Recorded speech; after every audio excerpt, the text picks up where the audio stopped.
Hi everybody, this is Laura, City Scrapper. Thank you so much for joining me on my channel today. Today I have a layout that I made using the September My Creative Scrapbook limited edition kit. I've been trying to edit and voice over a lot of the footage of videos that I created, but I never had a chance to put out the video. So this is one of those videos and I really wanted to share this layout with you. I started out this layout with these gorgeous chipboard pieces that were included in the kit. I'm using some white gesso and I'm just dabbing it on the top of the chipboard so that it'll take the color better than if I just try to paint it without the gesso. Now I'm painting the chipboard with some Prima paints, and I use a variety of Prima paints that I had that were pink and that I thought would match the pattern papers.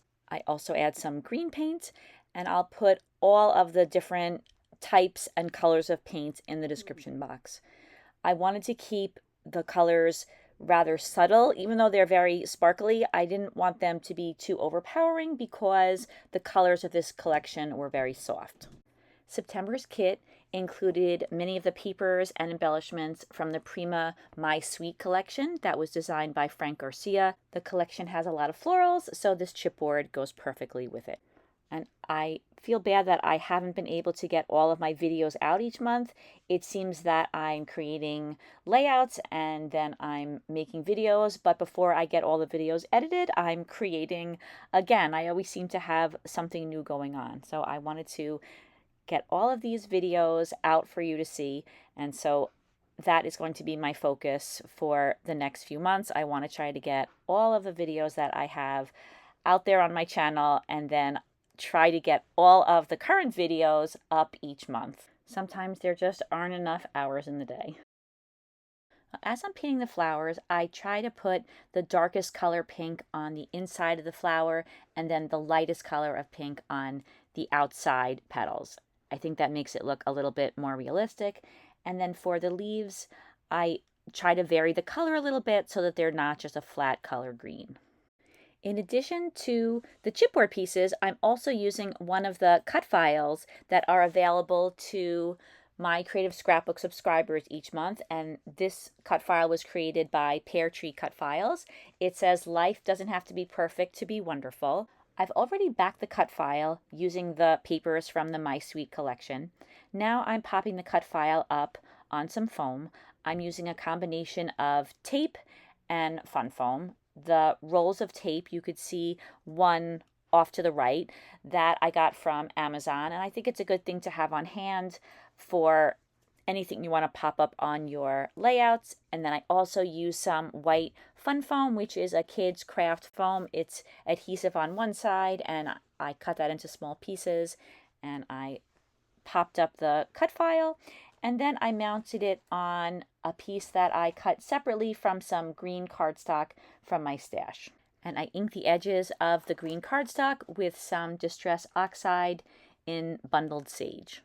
Now I'm creating the background for the layout. I'm using a piece of heavy white 120-pound cardstock that I've covered with some white gesso, and I'm using the packaging technique to apply some Nuvo Mica mist in Turkish rose. This footage is a little blurry, so I'm not going to show you the entire process, but after I put down a few layers of the Turkish rose, I added a little touch of Tattered Angel's Glimmer Mist in Strawberry Pie, and I added some splatters to the background. And although it looks like a blob right now, I think it'll look a little bit better when I have the other elements on top. So now I have placed the cut file and the chipboard and my photo on the layout. I'm using a tiny bit of Dr. P.H. Martin's Bleed Proof White to fix a couple of spots on the cut file that were not totally white. And for my photo, I used some white cardstock right behind the photo. Then I used some pink pattern paper from the kit behind that. And then I layered all of that on some of that same green cardstock that I used behind the cut file, and I inked the edge with the Bundled Sage as I did the edge of the cut file. Now I'm attaching down the cut file to the layout using some ATG adhesive, and I'm just making sure that it's totally straight. I'm also arranging those chipboard pieces. I have the 2 roses up on the top and the one on the bottom, And in order to adhere the chipboard pieces to the layout, I'm using some heavy duty gel medium from Liquitex, and I'm using an old paintbrush and I'm just dabbing some of that on the back of the chipboard. I use the matte medium, and that means that it won't be shiny. It dries perfectly clear, so if I make any mistakes in my application, you won't see them once the gel medium has dried. And now I have both of those pieces of chipboard positioned on the top and the bottom. I'm adding some chipboard butterflies. I also try out some fussy cut flowers. Now I'm adding some tiny delicate pink flowers that were part of one of the 3 packages of flowers that we get each month with the limited edition kit. So I'm sprinkling those around the layouts in a couple of different places.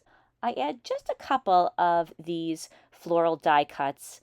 I used a die that was in my stash. I absolutely love adding these to layouts. I think that they just add a nice little finishing touch. And I really wanted to use that long piece of chipboard. I just couldn't find the right spot for it on the layout, and that's probably because I already have so many large elements on this layout, and so keeping it simpler was probably a good idea. I do eventually take that piece away. Now I'm adding one of my favorite touches to the layout. I'm adding some photo corners. I use an EK Success Photo Corner Punch, and I use one of the very delicate florals that was in the kit, and I punched out some photo corners, and then I inked them with the Distress Oxide again, and now I'm adding a light pink pearl to the 3 photo corners that are showing on the layout. I wanted to add a little something under the layout, so I found a chipboard sentiment that says always us, forever and always, and I thought that that was a good saying, and also that would be a good spot to place that.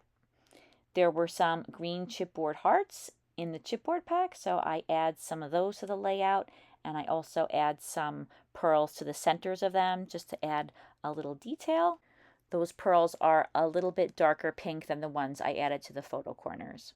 I use some ATG adhesive and I attach those butterflies and also the chipboard sentiment down to the page. I glue down the small pink flowers. I usually use the gel medium to attach down these types of flowers, but since they were so small, the gel glue ended up being fine for those particular flowers. The collection had some touches of yellow, but I don't have any touches of yellow on this layout, so I thought that it would look nice to add these really, really tiny yellow flowers. I punched these out using a punch-a-bunch punch, and I put some very, very tiny white pearls in the centers. The photo that I'm using is of both of my daughters. We were at my sister's house for Thanksgiving, and sometimes my kids get a little giddy when we're taking pictures on holidays, and they were laughing and dancing and they were flipping their hair, and I happened to be able to catch their hair when it was at its height, and so I thought this picture was really funny and they really liked it too, so I thought this was also a good photo to use with this particular title. I added a heart to the letter O. That is from the die cut pack. I inked the edges and I added a small pearl to the center. And now I'm going around and I'm gluing down all of those tiny yellow flowers. They're very small and a little bit hard to manipulate, so I used that pokey tool there on the right, and that helped me to manipulate them as I glued them down. As I was creating this layout, I kept adding and taking away fussy cut flowers. They are fussy cut from the pattern papers in the kit, and I finally decided where I wanted to put them. So you could see here that I'm inking the edges and tucking them into a couple of places around the cut file. The pink ink that I used to ink the edges of some of the embellishments is Victorian Velvet Distress Oxide. I thought that the upper right-hand corner of the layout could use a little bit of something, and I thought that these fussy cut flowers would be perfect, so I inked the edges and I layered several different flowers in that corner. That is the last touch that I add to this layout, and here are some close-ups. Thank you so much for watching, everybody. I can't thank all of you enough for all of the kindness you've showed me on my channel. I really appreciate it. Thank you so much. Take a look at the description box if you'd like. There's a link to the My Creative Scrapbook website. You can see the current kit and you can view and purchase all of the kits on their website. Thank you so much for watching, everybody. I'll see you again soon. Take care. Bye-bye.